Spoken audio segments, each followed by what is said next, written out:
Welcome, High Vibe humans. You are listening to the Golden Guyan Adventure podcast.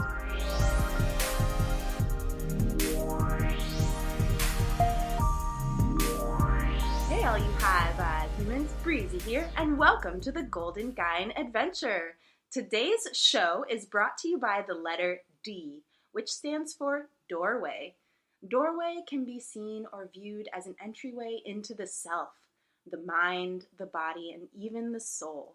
So we're going to talk about that today, and we're going to ask the angels a little bit later, so be sure to stick around until then. Joining me today to talk about this topic is Rachel Leah Gerson. And Rachel, why don't you say hey to the High Vibe humans that are listening now and in the future? Hey, High Vibe humans! It's so great to have you with me here today. You are a metaphysical practitioner, correct? Yes, yeah. Thank you so much for having me on. It's so awesome to be here. Oh, I'm so excited to have you here. Are you excited to talk about the topic today, Doorway to Self? Well, yeah, so it's actually the name of my business, so it's kind of perfect. It's something I talk about all the time. Yeah. And you know, I really appreciate you. You certainly are a golden Guyan, this person who embodies creative life force energy that travels around the world, inspiring others to be their best possible self and to really tune in and connect with their higher self. I really admire the work you do and the mission that you are fulfilling here on Earth. So thank you for joining me today. You're going to make me cry. We're going to get close today. I'm so excited to talk about your business, Doorway to Self. You are a metaphysical practitioner who has studied the clairs. Could you just fill the High Vibe humans in on what the clairs are? Yeah, so a lot of people, too, don't know necessarily what metaphysical practitioner means. So metaphysical in jest means that it's beyond physics. So it's beyond the physical. So we're studying energy, we're studying how things interact, and then also philosophical stuff like why are we here? How did we end up here? What is our life's purpose, etc., etc. And that's kind of where this idea of doorway to self comes in, because it's the philosophy of you. What is your philosophy? What brings you here? What are you here to do? What does your energy feel like? How do you interact with all of the energies that are going on around you, whether they're physical things or nature or other people or animals or whatever. So there's all of that. But what I do specifically in my business is I combine counseling techniques with psychic tools. Oh, I see. Yeah. And so one of the psychic tools I use is psychic diagnostics, so diagnosing people's psychic abilities. And a lot of people feel like, oh, okay, like they hear the word psychic and they think the person in the turban with the crystal ball and, you know, etc. But the thing is if you're human, you're psychic. Because it has to deal with your senses, right? Exactly. So basically, if you take the 5 senses of touch, smell, feel, touch, feel, hear, taste, smell, all of those are paralleled in the psychic world as well. Okay. So we can feel them on another dimension as well. Right. Okay, so like maybe another vibratory rate or something of that nature? Yeah, something like that. So, like, when you're physically experiencing these things in the human realm on Earth, like, you are physically experiencing touch. You are physically, like, particles from food are going up your nose and you're physically smelling it. Stuff like that. So, this is, like, the next level. This is, like... the meta. Yeah, exactly. It's the meta. And so the names for those are clairs. So, you have clairvoyance is psychic sight. Clairgustance is psychic taste. Okay. Clairessence, psychic smell. You know, these are all things that people don't really think that they have, or that are possible. And the word clair comes from Greek or Latin. It's both, actually. And it means clear. And then you pair that with the other. So voyance means vision. Okay. Clairaudience, like audio, would be hearing. Okay, so clear vision, clear sight, clear thinking, is that one? Clear thinking that would probably be correlated most with claircognizance. Okay. Which is actually the technical term for intuition. Okay, so we're talking about this entryway into the mind, or the doorway into the mind, and one way of doing that is probably through this claircognition, this tuning into your feelings as well as your thoughts about a situation. Am I kind of getting that right? Yeah. Like claircognition in the sense that you're tuning into this intuition? Yeah, exactly. Okay, cool. And so how might someone use their clairs or even become aware that they have one? So I think the first step is definitely through diagnostics, because if you don't know how you are understanding or tuning into something, then you aren't going to know how to fine tune it, right? It's kind of like if you, let's say you're cooking. If you don't know what ingredients are going into your food or how they're getting there, then you're not going to know exactly how to be able to fine tune that recipe. So maybe there's time in your recipe and there's too much time. You're not going to know how to take the time out if you don't know it's in there in the first place. Right. Yeah. Okay. And so if somebody wanted to figure that out, they could go to you and you do diagnose psychic abilities. Yes. Is that like the first thing you do with new clients? No. Every single client is completely different. So it depends to what people come in for. And so there are some people who come in seeking life purpose. There are some people who come in who don't even know who they are, who their energy is so, their field is so completely filled with other people's energies that they don't know what their own energy feels like. Oh. Yeah. Yeah, so like this idea that they're so empathetic to other energies that they don't necessarily tune into themselves very often. Exactly. And actually it goes beyond empathetic. That's actually one of the clairs is clear empathy. And that's clear feeling, but specifically feeling other people's physical or emotional things as your own. So it's people who are literally taking other people's energies into them and feeling them like they're their own. Okay, so like, is that similar to if my sibling gets hurt and I feel pain in the same spot that they got hurt? Yes. Okay. Yeah, that's exactly what it is. Awesome. So how often do you personally work with the clairs? You mean in my own life? Yeah. Oh, all the time. Oh, wow. Yeah, I mean, I have to, and especially when I'm with clients, that's because the thing is like people are like, oh yeah, I'm going to see a psychic, and they expect you to go like tell them all the answers. Like fortune telling or telling the future. Exactly. And that's not what I do. Oh. I turn around and I help you find the answers. That's a very big distinction. Yes. But in order to do that, I also have to be tuned in to kind of what's going on. And so I have to be kind of hyper aware of like, okay, am I hearing a pitch right now? Or am I feeling your stomach clench up right now? Or am I getting, are my arm hairs sticking up? That would be clairsentience, feeling the energy between two people or between an object and a person or whatever. It's, so yeah, I'm extremely tuned in, to what is what, so that I can know, okay, I'm experiencing this psychic energy through this modality right now, and that's what I can express to the client. So when you're with the client, you use your own psychic powers, if you will, to summarize that. You use your own powers to attend to how you're feeling and how you're reacting to what the client is saying, as well as actually paying attention to what the client is saying. So in your practice, there's like a meta to your practice as well. Yeah, totally. Because and it's interesting that I've never heard the distinction of that before, of like, oh yeah, you're listening to what you're feeling from them as well as actually listening to them, because to me it's one and the same. It's like listening to the psychic stuff, or feeling this, or whatever it is, whatever adjective, getting that psychic information is listening to the person. Yeah, it is. So. Natalie Rogers is one of my favorite expressive art therapists. She's the daughter of Carl Rogers, the father of humanistic psychology. And Natalie Rogers actually has a famous quote where she says that as a therapist, she has about, I think, 5 minds, but I only remember the 3 of them. And it's the mind that is thinking about what the client is saying, the mind that is paying attention to how she's reacting to what the client is saying. And then there's that mind that's like busy bouncing around being like, did I put the dishes in the dishwasher? That she has to reel in every once in a while.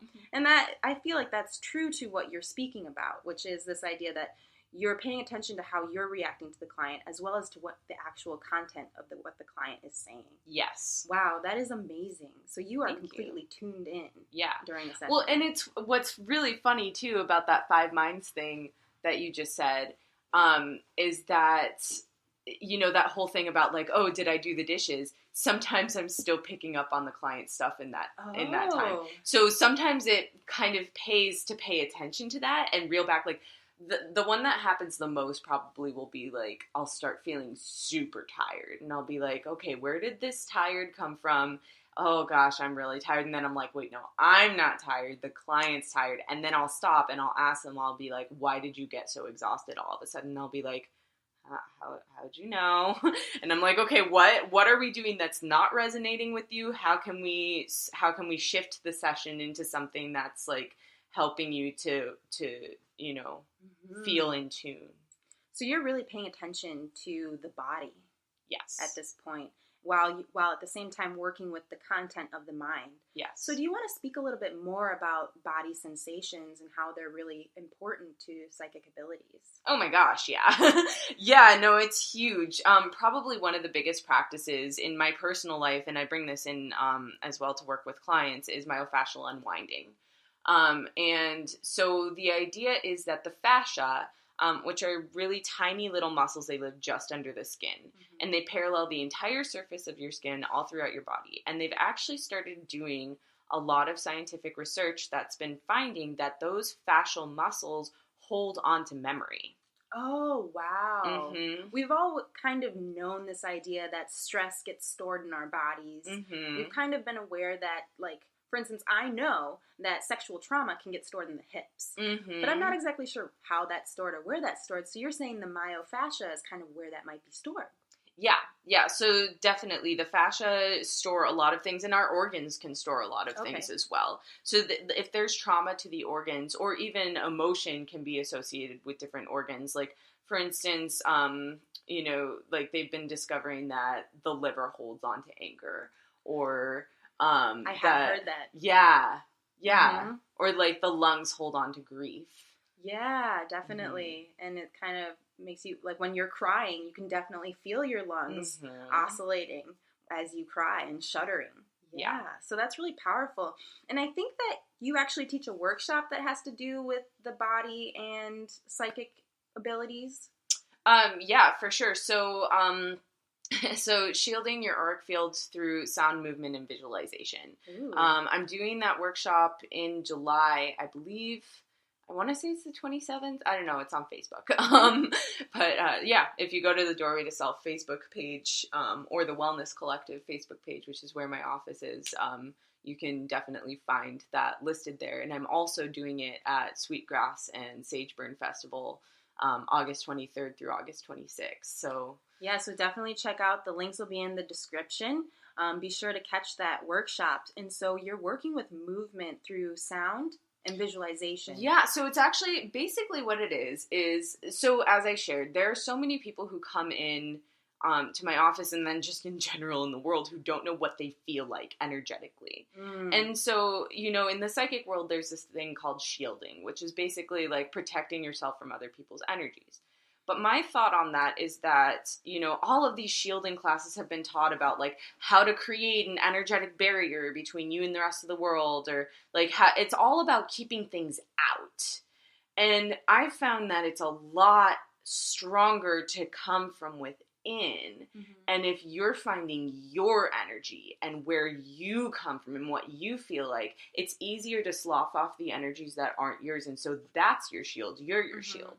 And so in this workshop, we're working through different mediums. So finding what you sound like, or finding what you look like, what color you are, or what color you feel like in that moment, or, an image that makes you feel safe, or, whatever. And then also moving all of these things that aren't yours out of your body. So do you play music during this workshop? No. Oh, so like they're moving. And they're inspired to move themselves. Yes. Okay. So that's actually what myofascial unwinding is. It's like a massage or a self-massage? Neither. Okay. So myofascial release would be more kind of in the massage realm. I see. So that would be picking a fascial point on your body. So let's say you're holding your arm, and you would hold your arm in that specific space for 3 to 5 minutes. And that's kind of allowing that to release. But the unwinding is actually listening to your body and saying, where does it need to move? Okay. Because the movement is what gets out that stuck energy. And so you're like right now, you can't see me, those of you listening, but I'm sitting here demonstrating to Breezy here, like moving my arm, and it's kind of doing this rolling thing, and then my shoulders rolling back. And the movement starts at your wrist and goes all the way up. For me, in this moment right now. But there are times when it will start in my hips, or there are times when it'll start in my head. And so it's really about like just completely tuning out everything else and just listening to your body and letting your mind go. Where does your body need to move? What does it need to do? What sounds does it need to make? How does it contort itself in order to release whatever is not yours, or whatever you've been holding on to that's no longer serving you? So it sounds like you kind of utilize the skills of a body scan meditation and then move into the spaces where you feel that stress. No. Okay. So there is no scanning. Oh. It's just, you just go. Oh, so it's more intuitive. Yes. Okay. Extremely. You're just letting go. You're doing it. You're letting it take over. No thought. You don't try to like analyze yourself first. Nope. You got it. Nothing. You just let your body do what it needs to do. And sometimes you'll get answers from it. Sometimes things will come up, or you'll start to cry or scream, or, whatever it is that you need to get out. And other times you don't get any answers, and you're like, okay, why is my ankle twisting 60,000 times? There was one time when I ended up straight up doing sit-ups for like 5 minutes, completely, like, just uncontrollably. Wow. And I was like, what does this even mean? I don't even know. But that's what my body needed to do to release whatever it was. It could have been something with your power chakra. Who knows what it was. But you kind of intuitively went into that space in order to release that. And you were okay. And it sounds like you practiced acceptance and not knowing what that was about. And I think for this practice, that is probably the most important part of it. Yeah. Well, I'm really excited to do that workshop, Sweetgrass Sageburn Festival in August. Be sure to check it out. And also you can check out her workshop on her website page, and it will be in July. So be sure to mark your calendars for that. And so we kind of talked a little bit about the mind when we covered the clairs, and the body, and how events can be stored in our body, and we can have memories stored in our body as well. And you teach something that helps you release that intuitively. And now I kind of want to talk a little bit about the soul. And as in Doorway to Self, how do you explore the soul? So I think it goes back to that energetic essence. It goes back to who are you? What do you feel like? What does your personal energy feel like? Right. And to me, that's what you call the soul is. That's, whatever your frequency is, whatever your vibration. That core essence. Yeah. Okay. Exactly. Yeah. So this idea that sometimes as we go throughout life, we get energies stuck to us, or we take on other people's energy. And especially in the social media age, we get distracted easily, and we get connected to our phones often. I've had some people in my experience saying that they wake up and immediately start to check their phone, and they already begin to feel energetically drained. Yes. And so this idea that you really want to help people get in touch with their own energy and in touch with their soul. And so how do you do that with clients? So there are so many ways. Through your sessions, and what kind of sessions do you run? Yeah, so my sessions are completely tailored to the client. Okay.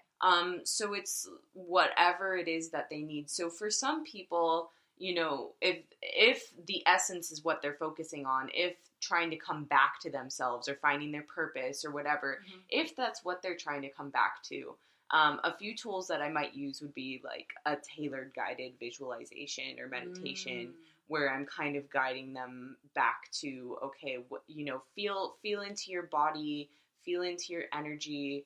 what do you look like, what color. So kind of the same things that are going on in this class that I'll be teaching. So that's one method. I also do astrology and numerology, and Okay. I can look into their charts and interpret them, and sometimes through there, actually a lot of times through there's like a huge light bulb moment of like, oh my gosh, yeah, like that feels like me, like that explains why I do what I do or why I act how I act. So there's that, and then also like cord cutting, doing energy work. I do a method called twisting the bone, where basically I'm helping to through energetics, I am helping to move energy and put physical things back into place as well, through energetics. Twisting the bone sounds really interesting. Is that like a massage? No. Okay. It is, I mean, there is some hands-on stuff, but it's all energy moving. It's not, when the hands-on thing happens, it's more just like, literally I put my hands on you and I'm allowing my fingers to like slowly move things. It's not, there's no pressure involved or anything. It's just kind of, the skin is like, be closer because that's where you're going to move the energy better. Right, and I think that our skin even has electrical charges. So you're exchanging energy just through purely touching the skin. Mm-hmm. Perfect. Absolutely. Okay, so I could see that people maybe with fibromyalgia or something like that, this would be sensitive enough for them to get. Yes. Awesome. Yes. I do. I actually have a client I see monthly who I only do energy work with, and she has MS. So I go to her house and work on her in her wheelchair, and awesome. Yeah, and it's her improvement has been so phenomenal since we started working together, and she's also been working in tandem with a naturopath as well to clean up her diet, and so watching like both of those things help to shift her because it's not just the one, right? You know? Yeah, it's not just the energy. We also need to support the physical aspect too. Yes, exactly. Awesome. And so we're talking about this soul, and so I can hear that this service will be available through your metaphysical sessions. But I also see on your website you do a soul family session. Yeah, so basically that's when there are two or more people who want to come in together. And that can look like a few different things. One, it can look like them sitting down and talking with me and, kind of expressing what their relationship is like. And then I'm watching the energy and how that's flowing, to see if there are any energetic cords or energetic hooks, between them, which is basically like when energy connects from one person to the next and how the pattern flows between them. Like metaphysical couples counseling. Yes, exactly. So that's one method. And it doesn't just have to be couples too. It can be mother-daughter, it can be sisters, it can be brothers, it can be, any family member or even best friends or, whatever. So there's that. And then also for those sessions too, another thing I offer is kind of like psychic training for two people together. And so basically I'm there to facilitate as they work on each other. Okay. And I can help them, they kind of describe their experiences through like either they read cards for each other and I'm helping them to kind of learn how to do that on a deeper level and really connect and understand, or they're doing energy work on each other and I'm helping to facilitate that, make sure that it's all ethical and the other person is not just pushing a bunch of energy or draining the other person's energy. Or right. So is this similar to like mentoring? Yeah, I suppose it is. And I do psychic supervisory training. work? Yes, it would be, yeah. And I do, whenever I do psychic training, whether it's with multiple people or one-on-one individuals, it definitely is more supervisory in the role. I'm not teaching you how to, feel yourself or how to get information. I'm teaching you how to tap into yourself, and I'm teaching you to begin to discern, okay, how did I feel this? How did I receive this information? How can I tap into that in a stronger way or in a healthier way or in a more ethical way? All of that stuff. So it's more about helping you and guiding you to figure out where you're moving, how you're going, how the information is being received. So it sounds like you're not necessarily the expert on that individual's psychic abilities. That person is the expert on their abilities. Correct. And you're just kind of clarifying for them and guiding them as they discover themselves. Yes. Perfect. Wow, that is so cool. It sounds very, using a psychology word, like very person-centered. Mm-hmm. Yes, extremely. So I can see where you do use your counseling skills in tandem with teaching psychic abilities. Mm-hmm. Definitely. That's pretty cool. Yeah. Thanks. Yeah. And so, did you want to speak a little bit about the philosophy behind Doorway to Self? Yeah, sure. Basically that just kind of comes from my own background, my own personal history. People ask me kind of how I got started doing what I do, and my answer is that I was conceived. I've been doing all of this for ages. I do prescription crystals as well. So I started working with crystals and crystal energy when I was like 4 years old. I started doing astrology and numerology when I was 11. All the while I was doing like random full moon ceremonies. I didn't know why I was going outside after my parents went to sleep when I was little, but it was happening. Young little Rachel out in the woods, howling at the moon. Yeah, well, actually, I grew up in LA, so it was more like out in the city. But it's funny because my neighbor out in LA raised wolves, so there would be, I would howl with them at the moon, so that was a thing that happened. But yeah, no, really, really kind of the turn, and where the bulk of my philosophy comes from is that when I was 16, I found out that I was not the only person who does these things. Okay. And so I had this moment of like, okay, like this is real to other people too. And that's when my ego kicked in. And I was like, okay, like because I've done this all by myself, I know better than anybody else and I am all powerful. And so basically my trajectory from there was I became a complete and total asshole. Just like to the nth degree, I was bashing energetic ethics to the deepest extent. And I ended up hurting a lot of people, including myself. And then when I came out of it, I realized I had no idea who I was. I had no idea what my energy felt like. Oh, wow. I was what you would call an energy vampire. And so basically I was just draining energy from everybody around me and utilizing it as my own. And when I was 20, I was like, okay, well, maybe this is more than, maybe I'm making all this psychic stuff up. Maybe there's more to it than that. And so I ended had up a fall from grace almost. Yeah. Oh my gosh. Yeah. And I fell freaking hard. Oh yeah. Yeah, so I ended up actually going to get psychological testing. Okay. And I was diagnosed as bipolar 1. Okay. And it was after that I started working with a psychologist who was he worked with more of a psychoanalytic approach, but for me switched to cognitive behavioral because he felt like it was more suited. Yeah, more appropriate. I see that. Yeah. So through that, he was like, okay, I want you to be extremely cognizant of when are your manic episodes starting? When are your depressed episodes starting? How are these up and downs happening?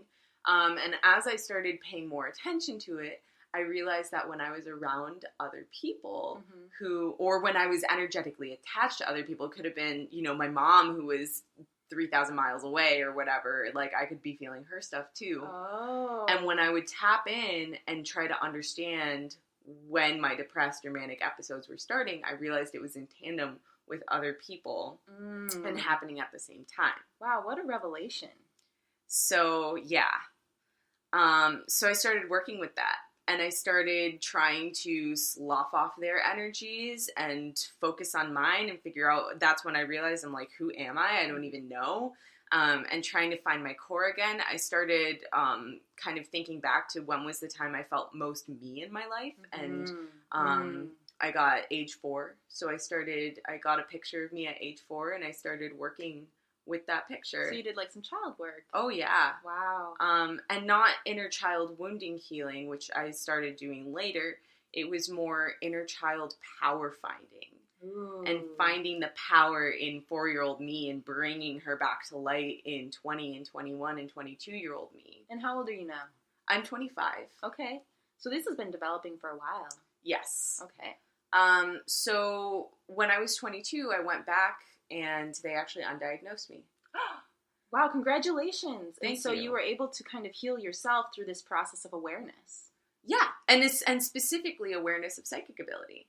And the thing is too is that I went through that test, and I don't know if I was lying or if I knew consciously, you know, whatever, but when they said, do you experience visual and auditory hallucinations, I said no, because to me, my clairvoyance and my clairaudience were so real, and they are real. It's not maladaptive. Exactly. You actually can understand it. It has a meaning to you, and it doesn't throw you off or inhibit your ability to operate. Yes. Okay. And so my philosophy and what I'm working towards is debunking the way that we work with mental illness.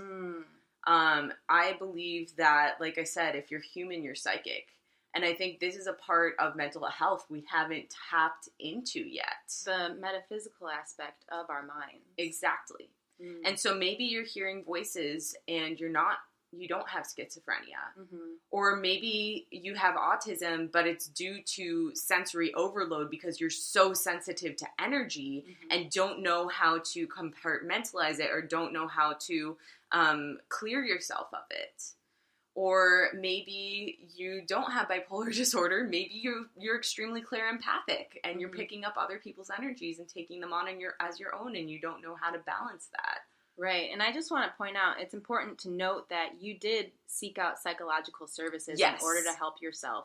And so if you find yourself experiencing some of these symptoms, you definitely want to rule out a few things first. Yes. And then you also want to make sure that you do have that support, because I know that some people who experience this, you know, struggle on a day-to-day basis. You know, I have schizoaffective clients and they struggle functioning, and that medication helps them. And it's a good first step on the path to getting more clear about yourself, because it sounds like you had to get more clear about yourself before you could get that diagnosis taken off. Exactly. Yeah. Exactly. So you went through that process of like eliminating, okay, so it's not this, it's not that, it's actually this. Yeah. That's really powerful.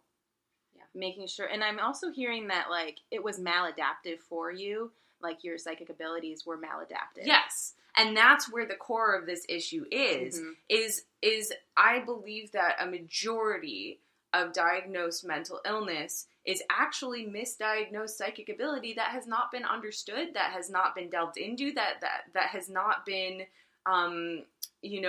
goaded in a way that is healthy. And so it becomes harmful.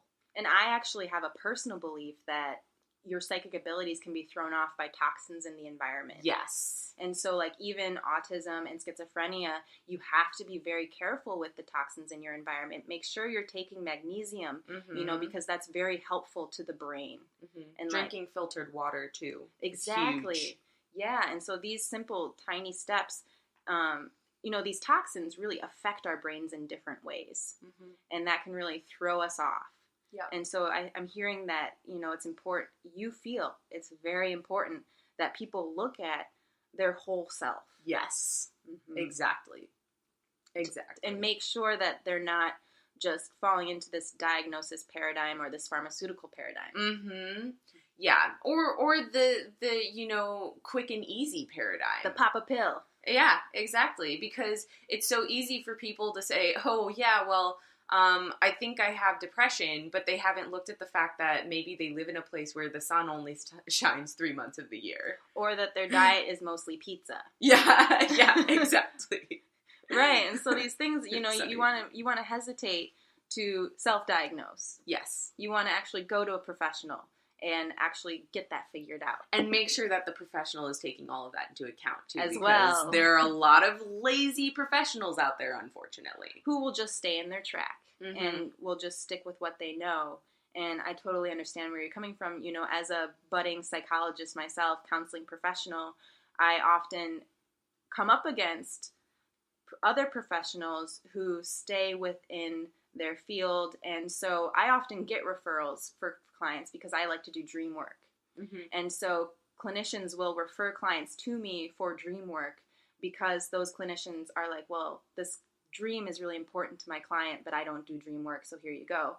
Whereas some clinicians might not refer their client out. And so you're saying that, like, make sure your clinician specializes in something that you want to explore.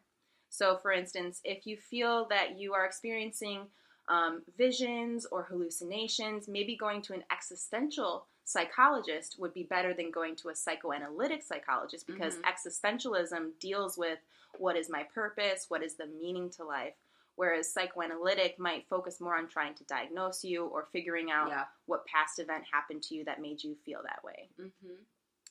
And so I'm really hearing that you're saying you seek out those professionals that are aligned with that and with that thing that you want to explore.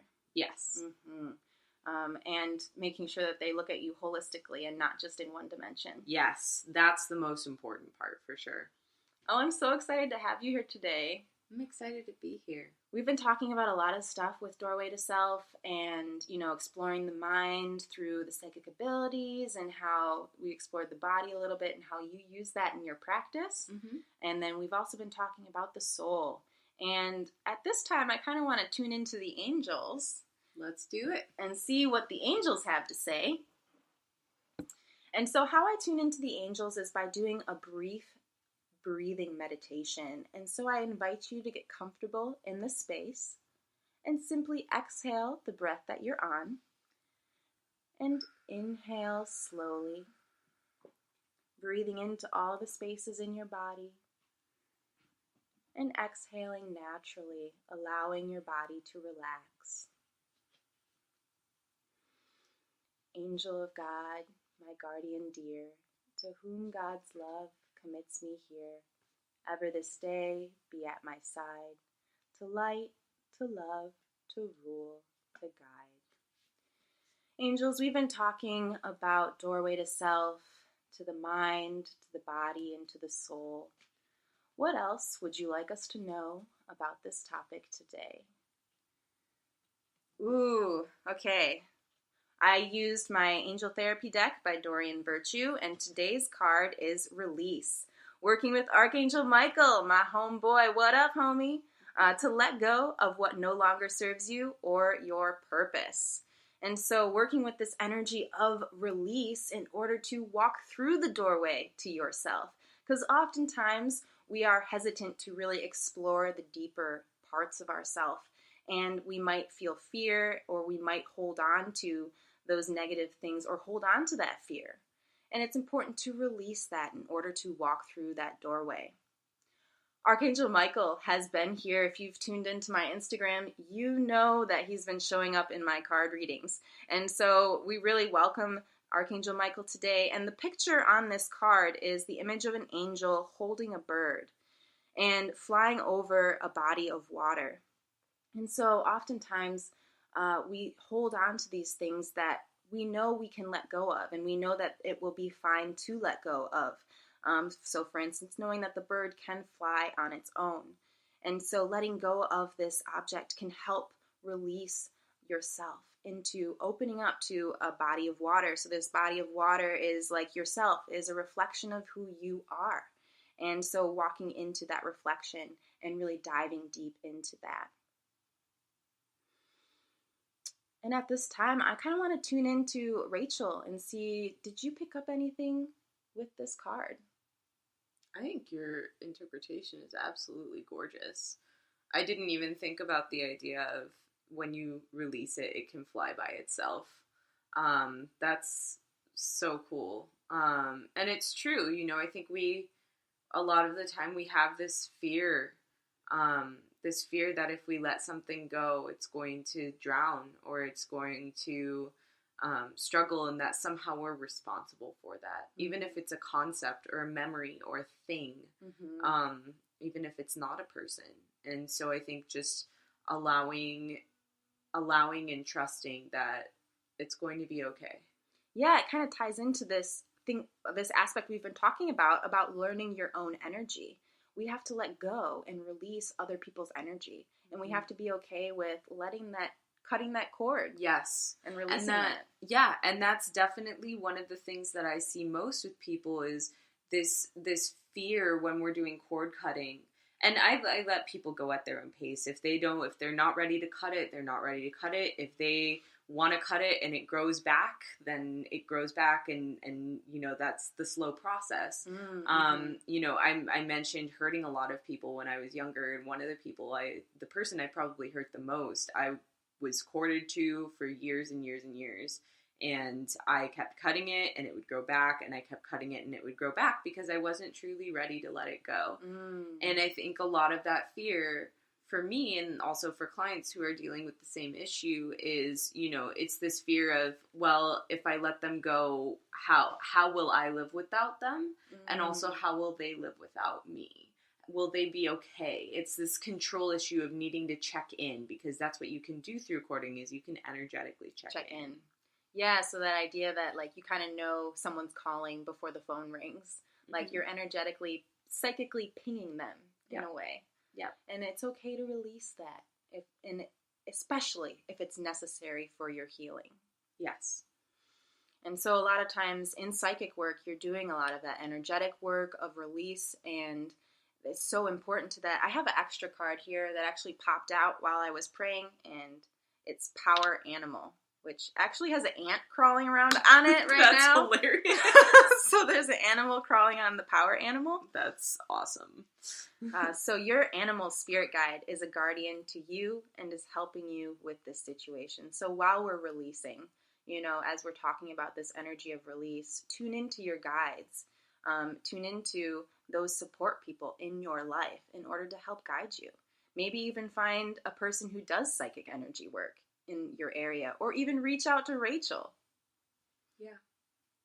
My spirit animal is a butterfly, and it was so, and that's an insect, right? But it's so important to how I conceptualize myself, because I feel like, kind of similar to the ugly duckling story, I was a caterpillar for a really long time. And then I was in a cocoon state. And sometimes I still feel like I am in that cocoon state. Mm-hmm. And then emerging every once in a while as this butterfly, transforming myself and retransforming myself. And so when we have power animals in our lives, it can help create a story which helps us move through our releasing. So I use the metaphor of the butterfly to help release things in my life that no longer serve me, knowing that I am going into a cocoon phase in order to emerge as a butterfly. In order to do this, I might have to release people that no longer serve me, or stop bad habits that don't help me on my path towards my higher self. Mm. It's so important that we tune into our guides and our spirit animals. And I really thank the angels for tuning in today and really adding to our conversation.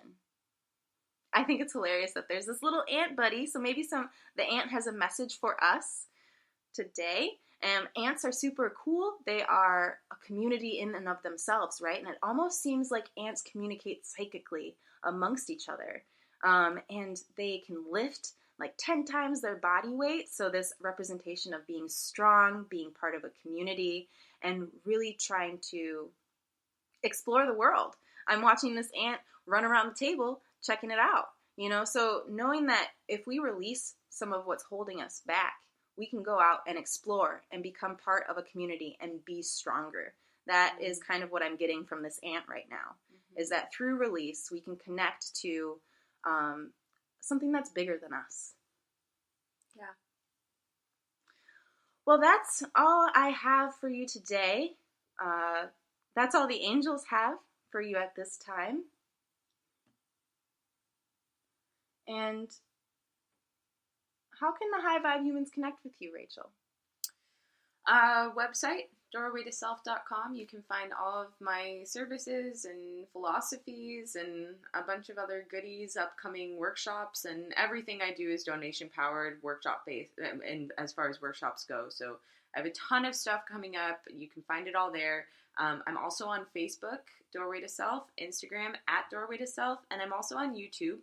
And I'm actually running a cool little giveaway right now. I make potions as well. And so the 100th person to subscribe to the Doorway to Self YouTube channel will get a potion of their choice. Oh my goodness. And if you are one of the 99 people before that, you'll also be entered to win one as well yourself. So there are possibly 2 chances to win. Yes, exactly. That is so fun. And a potion of your choice. Yeah. So that could be anything. And do they get a chance to kind of do a 15-minute consultation with you?